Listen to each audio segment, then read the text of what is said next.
Guys might be wondering why I'm trying out this foundation. Amanda, you are someone that likes natural makeup. You like makeup that looks like skin. Well, my friends, there's a first time for everything. Here we have the KVD Good Apple Foundation Balm, Skin Perfecting Foundation Balm. This foundation has gone absolutely viral, and I think I see a little trend emerging with foundations that go viral from TikTok, and it's that anything that visually is really pleasing to watch will go viral. This is not a new concept, but think about it. When you look back at the L'Oreal powder foundation, there was something really satisfying about applying the powder and it just smoothing and covering everything as you moved it across the skin. I feel like this is kind of the same deal here. But you know what? I am going to try it out with you guys today. This will be the third time that I have applied it to my skin. I will apply it and give you guys my general thoughts. So this comes in 40 different shades. That was the first thing that I noticed about this product when it launched. I actually saw the teaser on Trend Moon and I was like, wow, that is such an inclusive shade range. And also the idea of a foundation balm is pretty different, right? So I'm someone, again, that likes more natural makeup. I like balmy products. And the idea of a product being a foundation balm to me was pretty interesting. And now a couple weeks later, here we are. The foundation has just completely gone viral. I have to say that the way they describe this foundation, like the word choice, is so interesting to me. It really makes me laugh. So they call it a fresh matte finish. Not flat, not dewy, just right. Skin that looks like skin. Fresh matte is very interesting, especially because they later go on to say that this is actually geared towards those of you with normal to dry skin, but oily folks can use it too. That one was definitely pretty funny to me. And they also call it a one and done buildable full coverage. One and done is also a kind of buzz word or concept that's definitely been happening more. But all of this is way more associated with much more natural makeup. When you think about skin-like finishes, one and done makeup trends, all of that is much more natural. And then you get this in the mail. I'm not going to keep you guys waiting much longer. I'm going to apply my Glow Recipe Watermelon Glow Niacinamide Dewdrops. So this has been a primer that I've been loving recently. This is a really nice primer if you don't like a really emollient primer, but you still want a really nice glow. Not like a oily, super creamy product. It's way more of like a gel texture. One thing we need to talk about is this is not my shade, you guys. But this foundation is sold out everywhere, so I am just going to work with the shade that I have. And they do say that you can apply it a multitude of ways. So you can use a damp sponge, you can use a brush. What I am going to do today, and it's a way that I haven't applied it before, is I'm going to use a brush. All right, I'm going to use this brush from IT Cosmetics. It's the Airbrush Foundation brush. It's the IT Cosmetics Brushes for Ulta product. And I like this one because it's dense, but it's a little bit more flexible. I don't want anything too dense because this is a very pigmented product. So what you can see immediately in the pan is that this is quite a creamy product. And as you've probably seen, it's got some coverage. Certainly will give you a full coverage if you ask it to. I have still found that it's not impossible to sheer out either. So I think what I'm actually going to do is apply one side with a brush and then go in with a sponge on the other side. So I like to kind of spread this foundation rather than really buff it in. And the reason why is that something I've noticed is this really likes peach fuzz, like quite a lot. If you have peach fuzz, especially like I have more in this area, this foundation really likes to cling on to peach fuzz. But if you use these more downward strokes, you're not gonna have as much of an issue with it. So I know you can tell this is not my shade, but here we have one side of my face. Now we have the other. So yeah, ignoring the shade match, there's the coverage, you guys. It is hefty coverage. Now, what they said about this being a skin-like finish, I certainly think that when you first apply it onto the skin, it's not super matte, but it's really dependent on how you prep your skin.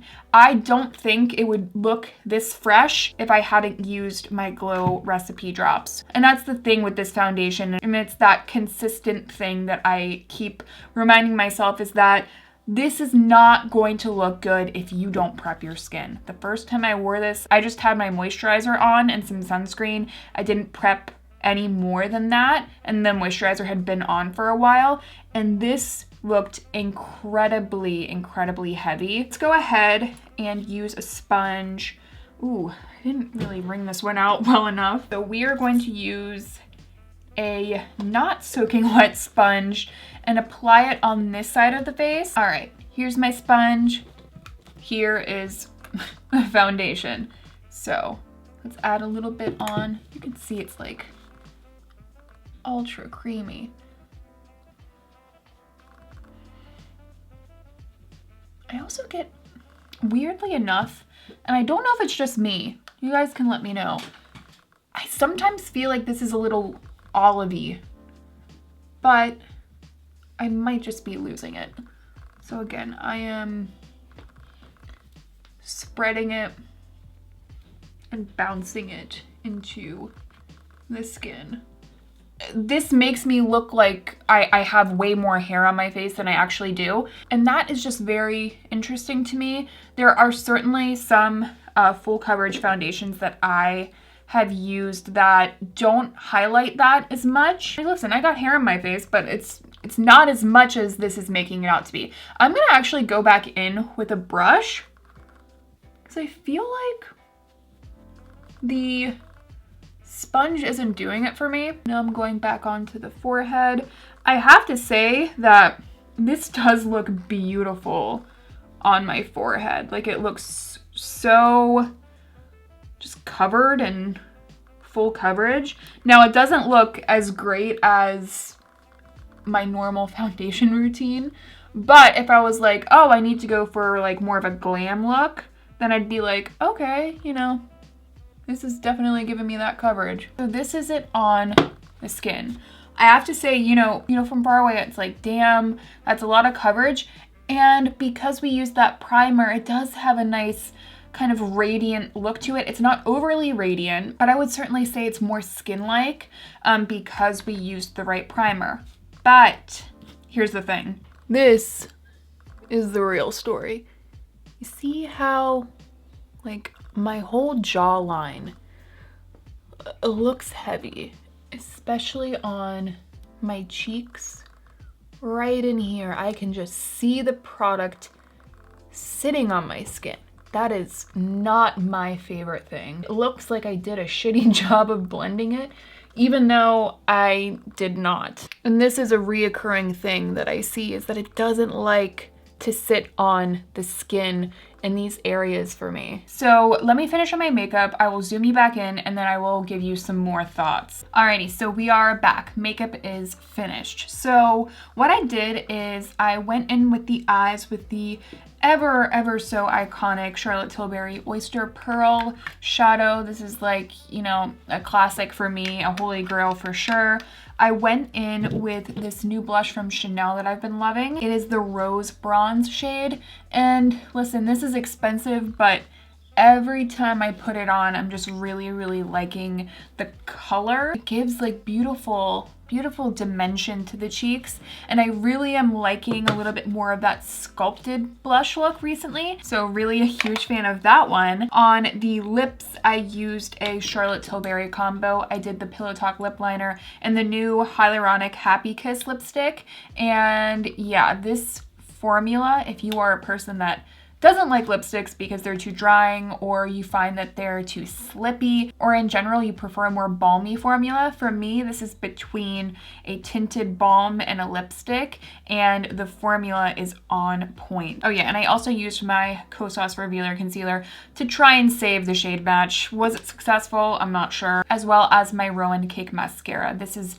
absolutely a favorite, especially if you're more of a fan of that fluttery lash look. I did mention we would talk about the skin and where it's at. If someone was taking photos of me from far away, for me, the foundation looks excellent. It's just one of those foundations that I think photographs really, really well. It gives you a very like a full coverage look, but on camera, it really translates very prettily, which is going to be the tricky part because I need to try and show you guys the reality. All around my jawline, this looks incredibly heavy. You can just see the product sitting on the skin in a way that I'm just not a fan of. I really prefer, even with a full coverage foundation, for the makeup to sit as closely to the skin as possible, so that way the skin and the foundation really mesh well together. This product really doesn't do that. It sits more on top of the skin than I would personally like, especially if you have any little smidgen of peach fuzz on your face, because again, that's just one more thing that sits between your skin and the foundation. So of course that makes sense. It's really not going to work. Maybe if you are a baby with not a single piece of hair on your face, maybe you're not going to have that issue. Something I do find interesting though, typically my chin is where makeup doesn't look great on me. I have the most pores in that area. And what I do notice about this foundation is that it does work really well with enlarged pores. I actually find it does a good job at kind of smoothing those areas. It's not going to be like a true airbrush finish, but it works really well on areas with more pores. But as a whole, there's still an overall heaviness to the product. It's a little bit too mask-like. And another thing is that though this is so much coverage, you really don't need much product. It really goes a long way. You still find yourself using quite a bit. I mean, look at the dent I've made.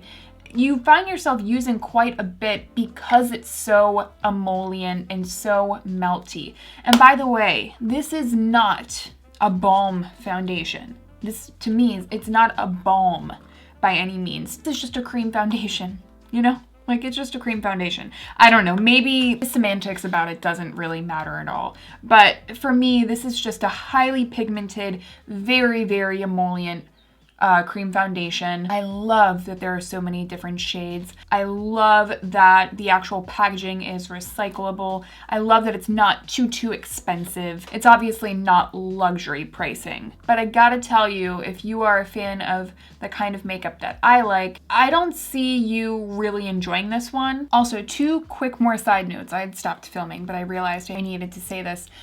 Is if you do not like a lot of transfer, this is also not the product for you. I don't know if you can tell, but it just, you can even see it there.